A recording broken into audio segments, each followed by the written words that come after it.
¿Sabes que tu auto es una de las mayores inversiones que harás en tu vida? No importa si es nuevo o es usado. ¿Sabes qué cobertura tienes para protegerlo? ¿Sabes cuánto pagas por cuya cobertura? ¿Conoces a tu agente de seguros? Opportunity Insurance está aquí para contestarle todas sus preguntas. Bienvenidos. Para ayudarle a escoger su mejor opción según sus posibilidades. Y recuerde, Opportunity Insurance, la oportunidad de andar por la vida asegurado. Regresamos con Agárrate y bueno, yo te quiero recomendar que si ayer no viste el segmento con nuestros aliados de UCA Legal, trata de verlo porque ahí hay buenas noticias. Hay trabajo aquí en la Florida para quienes quieran venirse a vivir a Estados Unidos. Pronto se va a dar la información y la buena noticia. Hay trabajo y con ese trabajo viene la certificación laboral, que es precisamente la forma en que UCA Legal te ayuda a venir a Estados Unidos. La certificación laboral además te lleva muy rápido a una residencia permanente aquí. Así que estén pendientes. UCA Legal todos los martes hace un live a través de su cuenta de Instagram, que es @UCALegal. Estén pendientes todos los martes. De todas maneras, ellos lo dejan publicado y ahí se va a informar. Y también aquí, por supuesto, en nuestro programa Agárrate. Puedes venir a Estados Unidos con trabajo y sobre todo con el camino ya andado para que obtengas tu residencia permanente.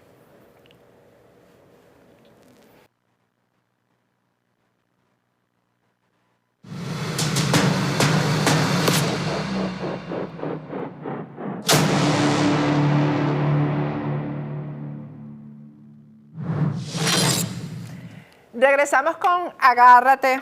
Bueno, esta conversación va a ser entre tres, aunque yo voy a tratar de no hablar mucho, porque tengo aquí a dos amigos de la casa, Laura de Rosa, que es internacionalista, ya ustedes saben quién es, y además es especialista en análisis de data, en consultoría política, en gestión de gobierno, y también está con nosotros Rubén Chirino Leáñez, vicepresidente de Megaanálisis. Vamos a hablar de cifras, de datos y sobre todo de verdades.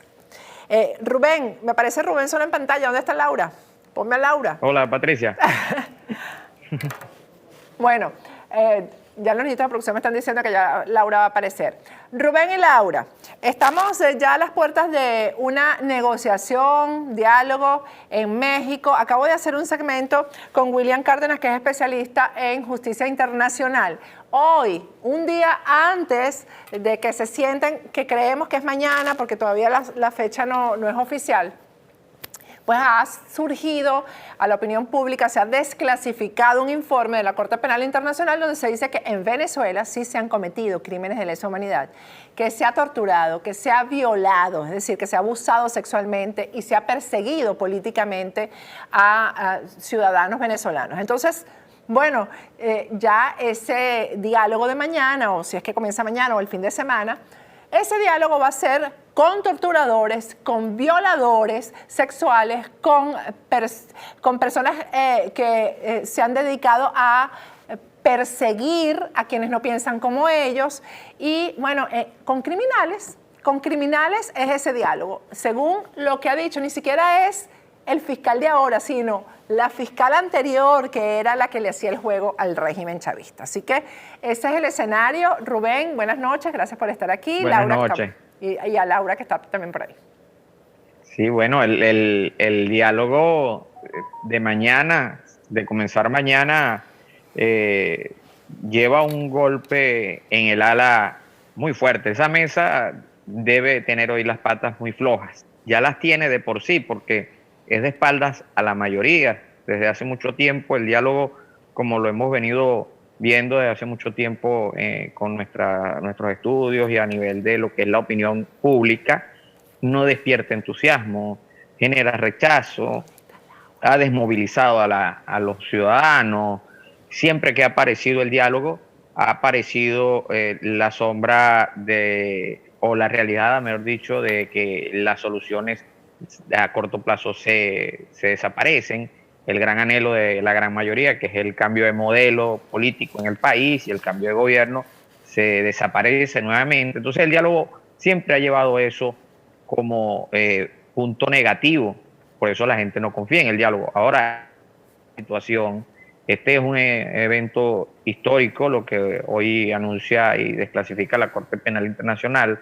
Esto no es una cosa, no es una menor cosa, es uno de los ítems o de los momentos más importantes de nuestra historia como país, el hecho de que la Corte Penal certifique que en Venezuela se han cometido crímenes de lesa humanidad, y no estamos hablando de eventos de corrupción, estamos hablando de palabras mayores, estamos hablando de algo en letras mayúsculas y en negritas. O sea, esto es muy grave, es muy, muy importante para nuestra historia, y que se dé a las puertas de un diálogo hace que el mismo esté ya sentenciado a resultados cuestionables por la legitimidad de los actores. Sí, Primero hay una poca legitimidad popular, y luego ahora esto en esta añadidura. Discúlpame que te interrumpa, Rubén. Yo estaba pensando hoy, después de que hice el segmento de ayer sobre Enrique Capriles, que es que estos tipos han conseguido la manera de ser líderes sin tener apoyo popular. La casta que tenemos nosotros de dirigencia política en Venezuela, de un lado y del otro lado, es una casta que no tiene absolutamente ningún liderazgo, y se valen de la situación para, a pesar de no tenerlo, no tienen las condiciones para ser líder, permanecer ahí en el sistema político como si fueran líderes de verdad. Es decir, han encontrado para ellos el plan perfecto. El plan perfecto, sí, porque nunca en un país democrático donde la gente pudiera dar su opinión realmente, ellos estarían ahí ni como oposición ni como gobierno. Sí, estamos en presencia, Patricia, de la conjunción de generaciones políticas, unas nuevas, otras que ya estaban en su ocaso, pero estamos en presencia de un grupo global de políticos, de una casta política de muy pobre liderazgo, de muy poca aceptación popular, altamente rechazada, pero que cuenta con un sistema que le ha permitido, como tú bien dices, mantenerse en posiciones de poder, de puja, de control social.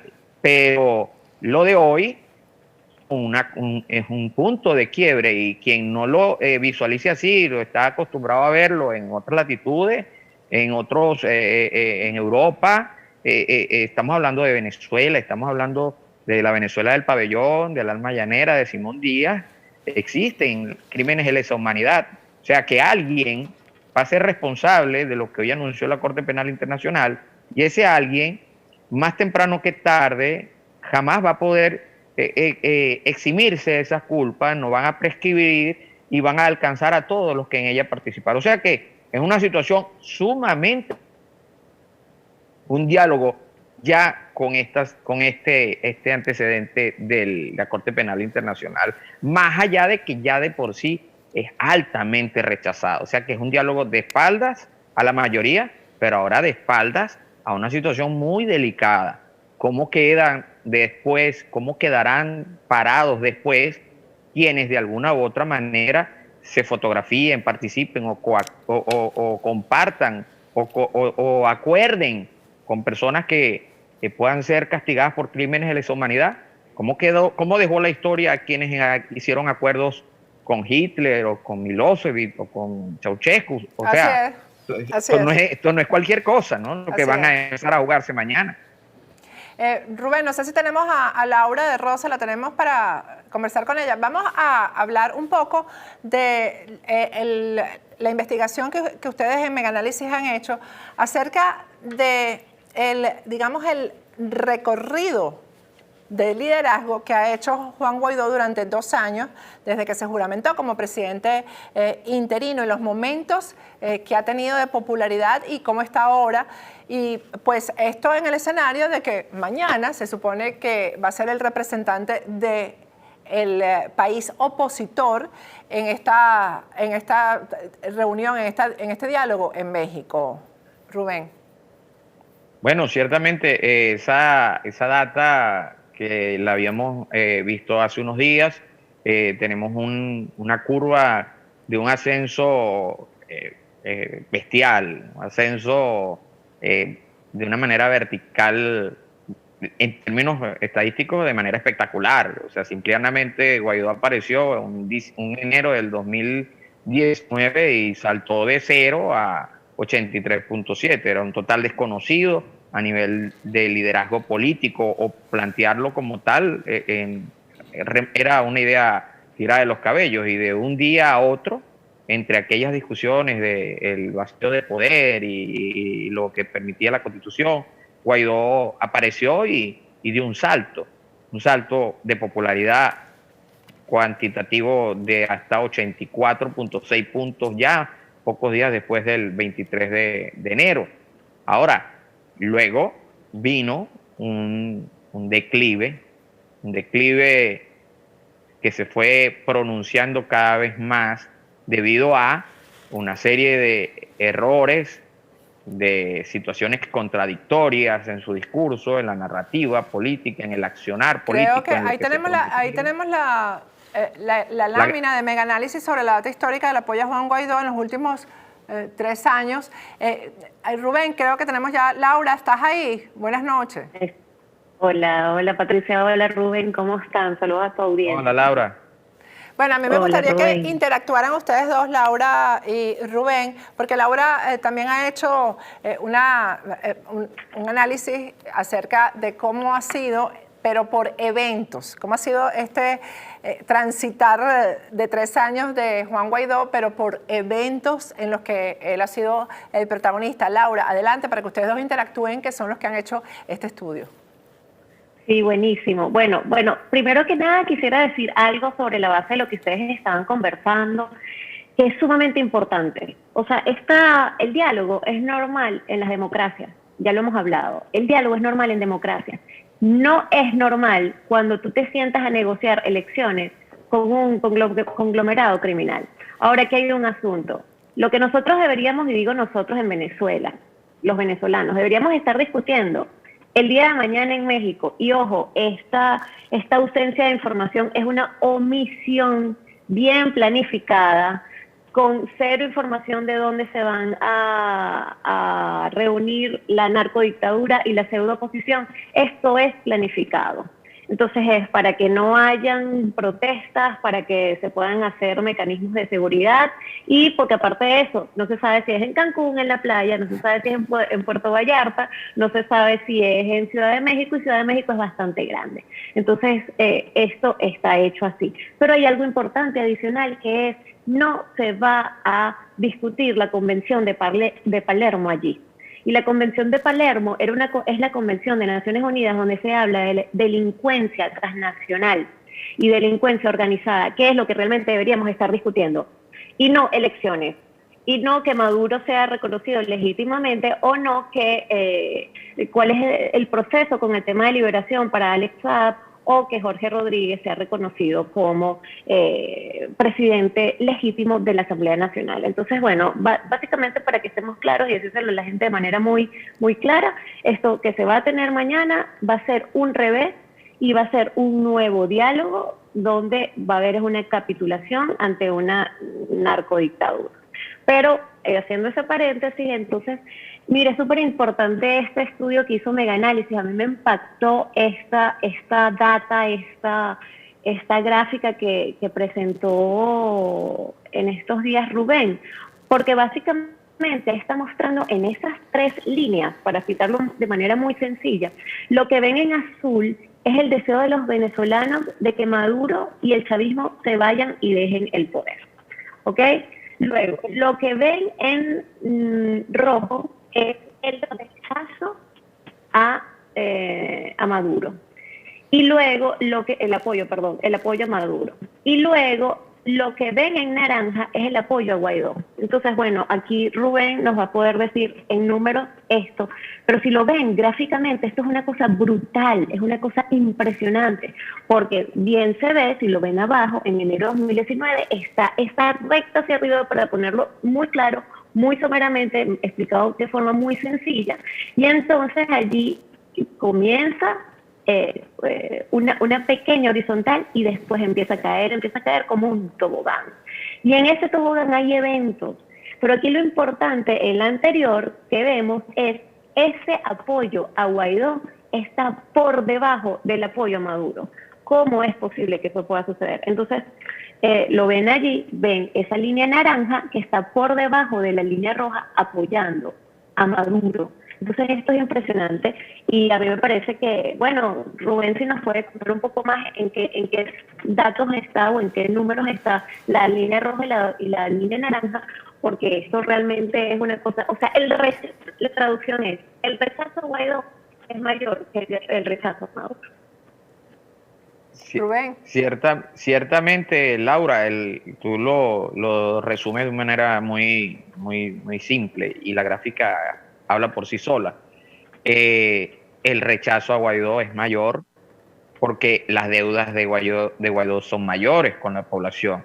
Las expectativas, si podemos ver, en ningún momento Maduro llegó a tener el apoyo que Guaidó llegó a tener en enero del 2019, que podemos verlo en la gráfica.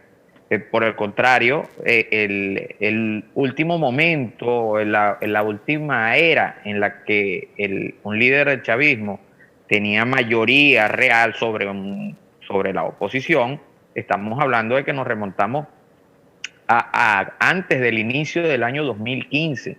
Estamos hablando de aquel año 2014, de aquel diciembre de los dacazos. Estamos llegando a esos tiempos en donde todavía había un capital heredado de Hugo Chávez que existía y se capitalizaba aún por Maduro, y cada vez que Maduro tenía una situación un tanto complicada, apelaban a aquel video de Hugo Chávez del 2012 explicando las razones por las cuales dejaba encargado a Maduro como heredero del liderazgo. Pero luego eso cambió y en febrero del 2015 se produjo un punto de inflexión en aquel año en donde se obtuvo por parte de la oposición la mayoría calificada de la Asamblea Nacional, y vemos cómo se disparó la curva de rechazo. Fue un año de colas, el año 2015. Es más, una de las propuestas, una de las ofertas de la publicidad de la manito de la unidad era la última cola. Iba a ser la cola de la votación del día del 6 de diciembre de aquel 2015. Y es bueno recordar... Sí, y es bueno recordar estos momentos y marcar estos momentos dentro de lo que son estas gráficas para que podamos como sociedad y como intérpretes de nuestra situación poder saber que existen causas y existen efectos, y también existen acciones que no generan ningún efecto, como es el caso ya hoy día del diálogo. ¿Y qué sucede? Bueno, simple y llanamente el país se cansó, tiene desde el año 2015 completo, hasta que llegó un pico cuando se ganó por parte de la oposición nacional con 2/3 partes, algo que era la joya de la corona, era algo, era lo mejor que podía suceder en ese momento, sucedió para la oposición, que era obtener las 2/3 partes de la Asamblea Nacional. Y aún así, aún teniendo todas las cartas en la mano para ganar el juego, desde el punto de vista político, desde el punto de vista de la mayoría que los apoyaba, no hicieron nada. Se mantuvo el rechazo a Maduro, ciertamente, pero no hubo capitalización política por parte de la oposición. Hay un declive. Aparece Juan Guaidó, despega y rápidamente se empieza a desinflar. Se empieza a desinflar con errores. Errores que tú también tienes muy bien marcados, Laura.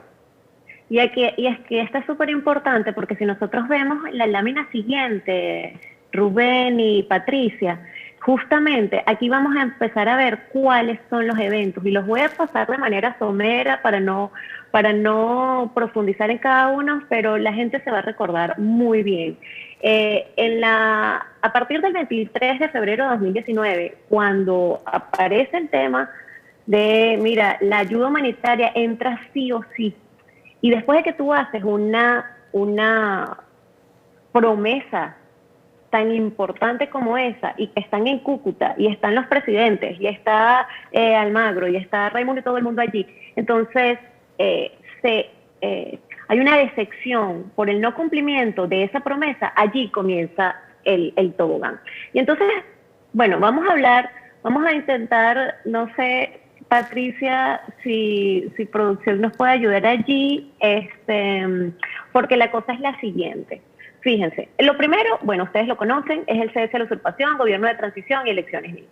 Entonces ese fue el primer mantra que todos recordamos y que fue un fraude. Después de esto, entonces vamos a ver por fecha cómo es el asunto. Después de esto, el 25 de enero dice, no vamos a dialogar, lo dice Guaidó.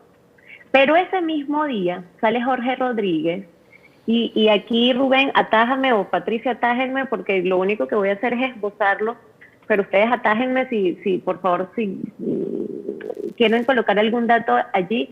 El 25 de enero dice, nosotros no vamos a dialogar, pero ese mismo día Jorge Rodríguez sale en una rueda de prensa diciendo, mira, pero es que nosotros ya nos reunimos con Guaidó el 22 de enero, o sea, 3 días atrás, que ojo, esto es importante porque fue antes de ese 23 de enero donde él se juramenta. El asunto aquí, esto era el Guaidó Challenge, que ustedes se deben recordar, Patricia, Rubén, claro, y bueno, pues toda la audiencia. Claro. Y todo el mundo dijo, no, ese no era Guaidó, y vino la burla y vino todo cosa. Pero los que estábamos atentos nos dimos cuenta de un detallito. Quien estaba con su capucha era Guaidó, pero quien estaba detrás Marrero. Era Marrero. Claro. Era Marrero. ¿Tú te acuerdas de eso, Patricia? Claro que sí. Claro, claro. Entonces, el presidente de Telesur. Sí. Y además de eso, que después terminó, antes de que lo metieran preso, que era director del despacho de Guaidó. Entonces ya va, si tú te vas a encapuchar, ¿por qué no se encapucha todo el mundo? Y entonces la cosa es, ok, es primera mentira. Después de esto, y fíjense, ahí seguimos teniendo esa lámina allí donde está subiendo la cosa. Aquí viene como las montañas rusas, que empieza al inicio y después va para abajo. Ok, después viene entonces la ayuda humanitaria, entra así, y este es el 23 de febrero del 2019. En la próxima lámina, ojo, estas láminas se las quiero agradecer porque le hicimos en conjunto Rommel Beitía y mi persona para un programa que tenemos que se llama Encontrados, y lo rescatamos porque el trabajo fue un trabajo histórico. Después de esa ayuda humanitaria vino la Operación Libertad. Operación Libertad, donde sale Christopher Figuera, exdirector del SEBIN, y Michael Moreno, supuestamente iban a desconocer la Asamblea Nacional, pero allí, entre brazaletes azules, entre las 5 de la mañana, Leopoldo López, que había salido de la embajada, y aquella cosa en que todo el mundo estaba eufórico, más el guacal de plátano que ustedes se deben recordar mientras estaban allí con los disparos y la cosa. Ahí la única Operación Libertad no era para Venezuela, era la Operación Libertad para Leopoldo López, porque ni siquiera en ese momento salió Simonovic. Bueno, continuando, sigue la caída, sigue bajando. Rubén, no sé en qué número va hasta allí, pero sigue bajando la cosa. Ahí va bajando. Entonces, después, ahí sigue bajando. Ya en abril del 2019 estaba por debajo de los 49.8 puntos porcentuales. Guaidó, recuerdo que cuando nosotros dimos esos números, hubo mucha gente que sí, era imposible, claro, pero es que parte de lo que tú vienes describiendo, Laura, es parte de nuestra tragedia nacional. Esa es la política a partir del show, a partir de la mentira, a partir de la distorsión de la realidad o de la presión de medias verdades. Entonces, que sea también de la mano con todos estos eventos que tú muy bien vienes describiendo y que van de la mano con la caída de Guaidó, existió y ha existido y sigue existiendo un aparataje de propaganda, de mensaje que vive tratando de sostener lo insostenible. Yo usé una frase: el sol de la verdad no puede seguir siendo tapado con el pequeño dedo de la mentira. Entonces, hay realidades que son del tamaño de una catedral, son monstruosas, son apabullantes, lapidarias, pero existe un aparato de propaganda que solamente permite y quiere hacer ver todo lo contrario. Para ese momento es lo que tenía 49.8. ya había perdido Bueno, imagínate. casi la mitad de lo que tenía. Exacto, porque en el punto máximo era 84, ya va por 40 y pico. Ok, entonces después lo voy a seguir haciendo rápido para que después podamos conversar y la audiencia lo pueda ver. Entonces está el tema de, ok, no vamos a dialogar. Pasa la siguiente lámina y dice, ok, no vamos a dialogar. Ya lo teníamos como recordatorio allí de que venía del 25 de enero. Y después de eso dice, bueno, pues sí, entramos directo al chapuzón con el diálogo en Oslo, Noruega.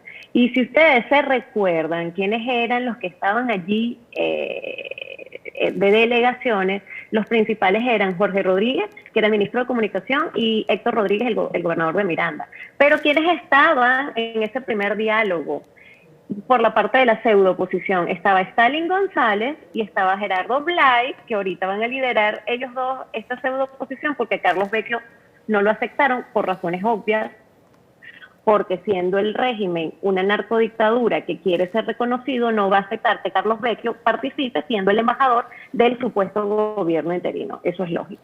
Pero entonces, bueno, estaba Stalin González y Gerardo Blay, que van a estar también de nefastos en este nuevo diálogo, y estaba Fernando Martínez.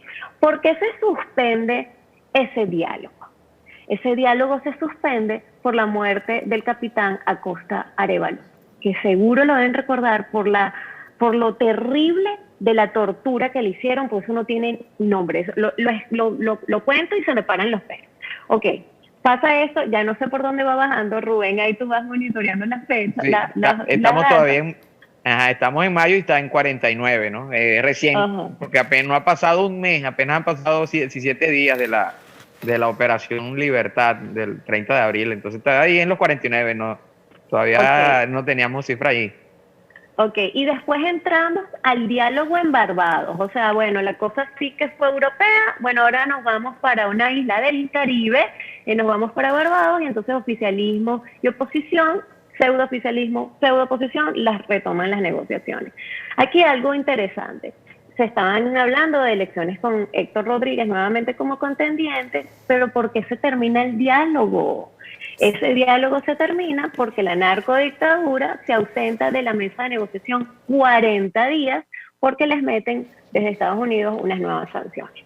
Ok, seguimos con el tema y después de esto ya pasamos los dos diálogos y sigue la picada, o sea, sigue el tobogán de credibilidad de Guaidó, y entonces vamos al siguiente evento que allí producción nos puede ayudar, por favor.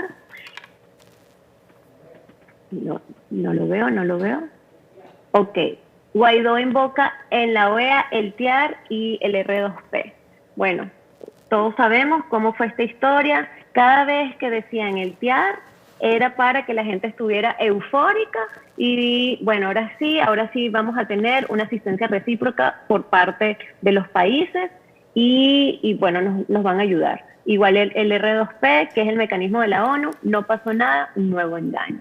Sigue bajando esa curva y ahora nos vamos a la oposición de la pseudo-oposición, un chiste, que es la Mesa de Diálogo Nacional Minoritaria. Y entonces ustedes ven allí en esa foto a unos sujetos y una sujeta, que así no se dice, pero vamos a nombrarlos así y unos para sujetes, no decirle otra cosa. Y unos sujetes. Unos sujetes.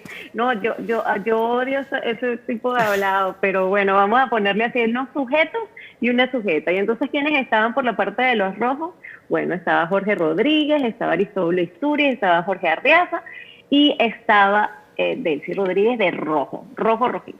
Y por el otro lado estaban también los nefastos de Timoteo Zambrano, Claudio Fermín, Luis Augusto Romero, Felipe Mujica y Leopoldo Pucci. Esto fue el 16 de septiembre de 2020. ¿Y quién fue la otra joya bueno, la estrella de Belén, para no decirle otra cosa, que se unió 2 días después? Bertucci, Javier Bertucci. Entonces, pasa esto, ok, ahora vamos por el siguiente, sigue bajando esa credibilidad, porque esto es importante que nosotros lo hagamos. Patricia, Rubén, cuéntenme su opinión al respecto. Es importante que nosotros lo hagamos, porque es que la gente piensa que es que nosotros estamos hablando mal de Guaidó. No. O sea, en política, el valor de la credibilidad es lo más importante. Entonces, él tuvo una credibilidad abismal, un apoyo abismal de 84,1%, tal cual como lo dijo Rubén, y después comienza la bajada. Pero la bajada no es que vamos a hacer leña del árbol caído, es que nosotros tenemos que explicar qué fue lo que sucedió, porque no venga nadie después a decirnos, ay, que nosotros estamos sorprendidos y porque ustedes siguen atacando, güey. Aquí nadie se está atacando a ningún líder de papel, aquí se está diciendo la verdad. Patricia, Rubén. Laura, mira, sobre lo que comentas, ya en ese mes de septiembre ya los valores de Guaidó oscilaban los 30 puntos porcentuales, ¿ok? Ya en el mes de septiembre del 2019. Como tú bien dices, este es un ejercicio obligatorio que hay que hacer, porque se crea un problema cuando se quiere establecer, tú acabas de hacer un comentario sobre la credibilidad, y la credibilidad es un valor sumamente importante en política y sumamente subestimado en Venezuela. En Venezuela el liderazgo y el pensamiento sobre qué es un líder desde el punto de vista de los políticos, históricamente se ha circunscrito un evento electoral. O sea, el líder es el que es candidato y gana. Y eso son cosas muy distintas. Ganar una elección no necesariamente significa que es un líder o participar de una elección. Entonces, el liderazgo, el concepto de liderazgo en Venezuela se banalizó y la credibilidad se subestimó. Todo se ha querido, de hecho, desde el punto de vista de las encuestas, históricamente se ha querido establecer un término al cual nosotros desde Megaanálisis nos oponemos, que son términos muy superfluos, que son popularidad o la intención del voto. Entonces, la intención del voto o la popularidad. Entonces, hablemos de credibilidad, porque antes de votar por alguien, yo debo creer en esa persona, evidentemente, y esa credibilidad debe ser parte del capital de arrancada. Entonces, no la intención del voto, más aún cuando el instrumento como tal del voto también está golpeado en sus valores. Entonces, esta banalización del liderazgo en Venezuela y la subestimación de la credibilidad es importante. Y hacer esta auditoría de eventos de la mano de su valoración y el descenso de la valoración de Guaidó, también es importante resaltarle a quienes ven y están analizando junto con nosotros esto, es que tampoco Maduro está creciendo en la medida en que esto está sucediendo, ¿ok? Sigue habiendo una necesidad y sigue habiendo un rechazo y un deseo por cambio, que es aquella gráfica azul, que se sigue manteniendo a la par de todos estos eventos arriba, o sea, una expectativa, un deseo no cumplido que se sigue debiendo. Entonces la credibilidad es cumplir lo que se ofrece, mantener la palabra, ser responsable con la oferta. Y eso es lo que menos han utilizado en Venezuela en el ejercicio de la política, muchos de los políticos. Aquí la política simplemente es, yo me tomo una foto, me tomo un café con aquel, abrazo al muchachito, abrazo a la viejita, y todo le doy un cariz electoral. Hay un viejo pensamiento de Churchill, ¿no? Que los líderes son los que piensan en las próximas generaciones y no en las próximas elecciones. Y hemos tenido aquí en Venezuela una casta política que lo que está pendiente, y los venezolanos lo saben, es de un cambur, de aquel guacal lleno de plátano, bueno, de un cambur, de un carguito, de una alcaldía, de algo, para figurar y seguir en esa narrativa que no es nueva. Ojo, eso no empezó con el gobierno de Hugo Chávez, esto tiene décadas. Sí, eso es un tema del populismo en el que hemos estado sometidos durante décadas, como dices tú, desde 1958 para acá, porque lo que hemos tenido es un sistema socialista y bueno, o sea, una república bananera es lo que hemos sido. Entonces ya es momento de que la gente, pues ahora que tenemos la posibilidad de llegar masivamente a muchas otras personas, pues contárselo y mostrárselo. Mira, este otro sujeto va en caída libre por unas razones. Y eso que tú acabas de decir, Rubén, me pareció impresionante, porque no se crean que esto está aumentando. No, no, no. El repudio a Maduro es brutal. Pero entonces, bueno, con las últimas tres láminas, pues nos quedamos entonces en el gobierno de emergencia para superar el COVID, que fue dicho el 20 de abril de 2020. Ok, sí, ajá. El 20 de abril de 2020, y entonces esto es una propuesta del gobierno de Estados Unidos para decir, de manera muy, no sé, intento salomónico, pero bastante tibio, de decir, ok, entonces en ese gobierno de emergencia para el tema del COVID, vamos a colocar a todos los sectores políticos y sociales, eso sí, sin Maduro y Guaidó. Y por supuesto que Maduro dijo que no, next, vamos para lo siguiente. Luego vino entonces la Operación Gedeón. La Operación Gedeón era, todo el mundo lo recuerda, esta incursión marítima de Maduro que tuvo dos intentos. El primero, 6 personas en lancha rápida, 6 personas detenidas, más los 6 muertos, y luego 8 personas que entraron por Chuao. Pero ahora aquí la cosa interesante, y que todo el mundo se preguntó, y es parte de por qué siguió bajando en ese tobogán Guaidó, es que hacía Jordan Woodrow haciendo él estos intentos y no haciéndolo Guaidó. Porque si tú tienes la capacidad para pedir la pizza, pídela.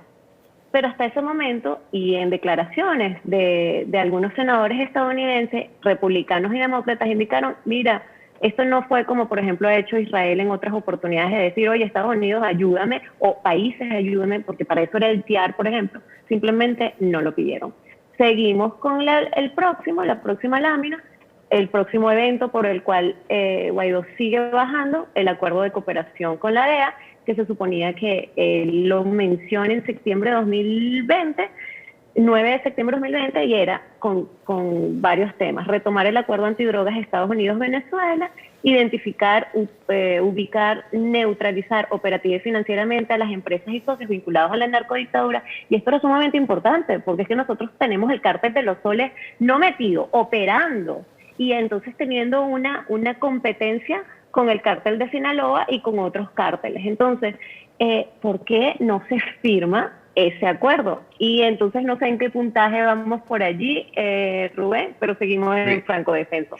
Sí, claro, fíjate que cuando mencionabas el evento de abril del 2020, de la situación esta de la Operación Gedeón, en ese momento Guaidó tocó su segundo valor más bajo que has tenido hasta ahora, de 4.1 puntos porcentuales en ese mes de mayo del 2020, si no me equivoco.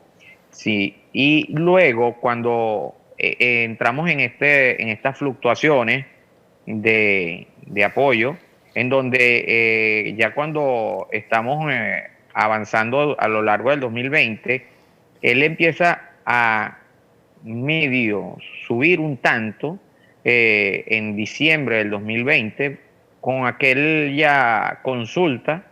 Llegó a un 9.8%. Nuevamente, claro, ya estamos hablando de valores residuales, de solamente pequeños números. Ya hay una gran mayoría que no come el cuento hasta ese momento, que no cree la historia, la que se le ha venido contando, porque como tú bien lo has descrito, tiene muchas incoherencias, muchas situaciones erráticas. Entonces ya solamente se convence a un pequeño porcentaje, bueno, se llega a un valor alto, diciembre del 2020 con la consulta, alto para lo que ya ha sido desde el año 2020 para acá, de 9.8 puntos porcentuales. Claro, como era de esperarse. Perdón, Rubén. Y como era de esperarse, eso cayó inmediatamente, porque no pasó nada después de la consulta. Pero lo que yo quiero tajarle aquí y mostrarles es el asunto de, en la Operación Gedeón, él baja a 4.1, como tú bien lo acabas de decir, la cifra más baja. ¿Y después qué hacen? Y lo que quiero que analicemos es cuál es la estrategia que la pseudooposición hace y que los consultores políticos que están acompañando a Guaidó dicen, ok, entonces tenemos que lanzar una consulta popular. Lanzan una consulta popular del 7 al 12 de diciembre, que por cierto, no sé cómo decirlo, no sé por dónde se la pasaron, y entonces pues sencillamente suben y después comienzan a bajar. Y entonces comienzan a bajar en ese acuerdo de salvación nacional, que es en mayo de este 2021, y bueno, que es un acuerdo de salvación nacional que es solo para salvarse ellos, para salvar al chavismo y para salvar esta cohabitación, y al final, bueno, Capriles, muy como es él, a señor Odebrecht, se hunde el barco, mi querido capitán. Él dice, lo importante no es a qué opositor atienden en Bruselas o en Washington, sino hacia dónde vamos. Él, sobre todo, que gana en el 2013 y manda a la gente a tocar su cacerola y a descargar su arrechera utilizando sus palabras, porque con ese tipo de líderes, si tú ganas, tú no vas hasta el final, tú no luchas por tus resultados, tú no intentas rescatar al país, no, tú dices, bueno, vayan a tocar su cacerola. Y finalmente el último punto fue la renuncia de Iván Simonovic. Ahora, aquí yo dejo una pregunta al aire para Rubén, para Patricia. ¿Qué va a pasar con esas cifras que ahorita están en 4.0 después de este diálogo? ¿Irá para el subterráneo, para el metro de Caracas o para dónde irá? Mira, eso lo iba a decir yo, dígame después de mañana. Te iba a preguntar eso, estoy ahí conectada con Laura mentalmente, porque te iba a preguntar, Rubén, si ustedes van a hacer un sondeo de opinión después del diálogo. No, claro, claro. Como corresponde el mes de agosto, tenemos que medirlo a partir de los días 20, arrancamos el estudio y de seguro el tema del diálogo tenemos que considerarlo. Y como bien vemos, bueno, Laura ha venido mencionando eventos, y esto es importante que los venezolanos lo sabemos y lo entendemos, pero tenemos que reconocer algo, ¿no? Y esto es importante siempre recordarlo. Tenemos la tendencia a ser un país amnésico, tenemos la tendencia a buscar una solución rápida, corta, que nos emocione, que nos entusiasme, porque eso fue para lo que se nos programó desde décadas anteriores, y esa solución era un domingo de sancocho y una elección. Entonces, ese ADN que está allí, no le gusta hacer este tipo de ejercicio de auditoría sobre por qué se dieron las cosas o por qué sucedieron. Y ciertamente, como lo hemos venido y se ha venido describiendo, aquí hay eventos, acciones y resultados, y otros que no resultan. ¿Y qué pasa? El diálogo tiene una consecuencia en Venezuela. El diálogo en Venezuela, lo hemos dicho yo no sé cuántas veces en encuestas, aquí contigo, Patricia, y cuántas veces lo hemos medido.